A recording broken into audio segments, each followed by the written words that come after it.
L'objectif central de ce projet, c'est de dire, si on veut faire bouger la manière dont les médias parlent de coopération et de solidarité internationale, il faut travailler avec les médias.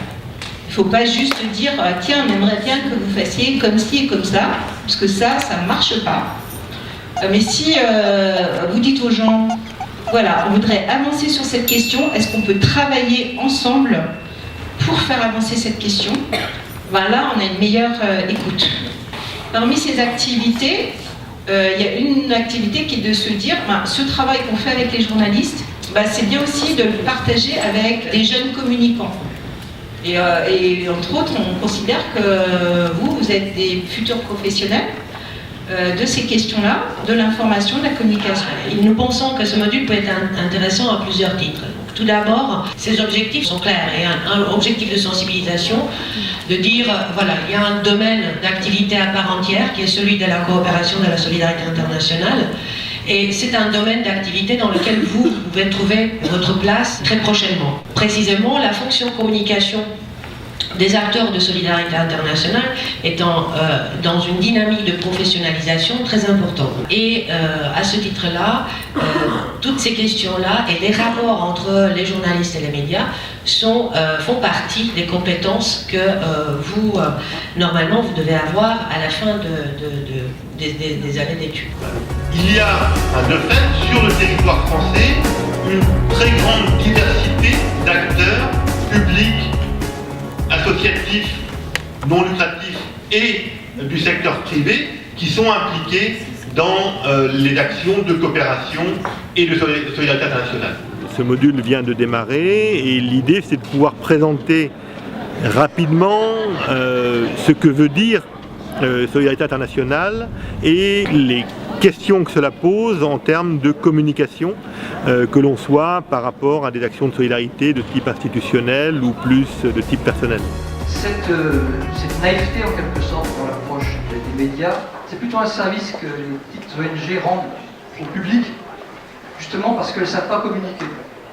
Donc ça force le journaliste à avoir une oreille plus attentive. De l'autre côté, ça préserve l'authenticité de la parole de ces ONG et de ceux qu'elle nous fait rencontrer. Clairement, la presse, elle est dans l'urgence, elle est dans la réaction à une actualité. Il n'y a pas beaucoup d'anticipation. On vous appelle le lundi, il faut trouver le lundi matin, et pour le lundi après-midi, voire mardi, il faut trouver quelqu'un qui va pouvoir être disponible, pouvoir témoigner, pouvoir répondre. En tant qu'association qui accompagnons des gens qui ont pu vivre des choses compliquées, etc., et ben on est dans des temporalités très différentes. C'est difficile des fois de faire entendre que c'est pressé et que après-demain ou après-après-demain, cette info elle n'aura plus lieu d'être dans l'espace médiatique.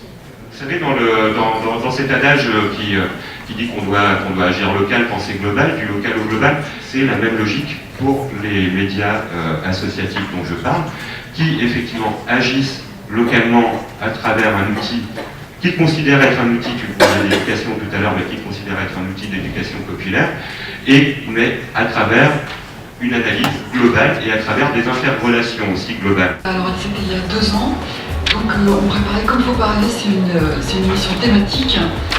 On travaillait donc sur la destination Mozambique, donc on était plusieurs journalistes, on avait 3 journalistes, et là je suis tombée sur un article de presse qui parlait en fait de femmes, elles étaient 8-9 femmes à être démineuses.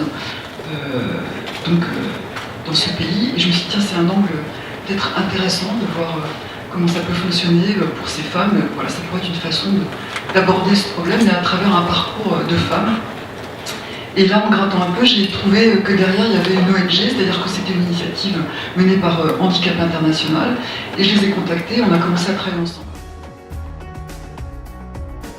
En tant que journaliste, souvent je me rapproche des jeunes journalistes locaux, donc en fait ici c'est un peu la même chose, partager des expériences, raconter des histoires sur comment effectivement comment est ma profession, les types de travail, les problèmes qu'il y a sur le terrain, et dans la fabrication d'un reportage qui soit à la fois intéressant, donc il faut qu'on se parte d'abord d'une histoire, mais aussi respectueux de la population locale et Et c'est pour ça que se rapprocher de certaines organisations, ça peut aider aussi les jeunes. C'est un collectif d'acteurs, on a été créé en 88. Je vais répondre à celle-ci.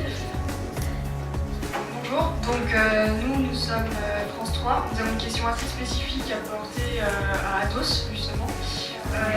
Alors, Laura et moi, on est journal international. Et en fait, on voulait vous poser une question dans le cadre de la solidarité internationale. Donc, on a vu que chacune de nos associations. Donc, les champs d'action, ça passe par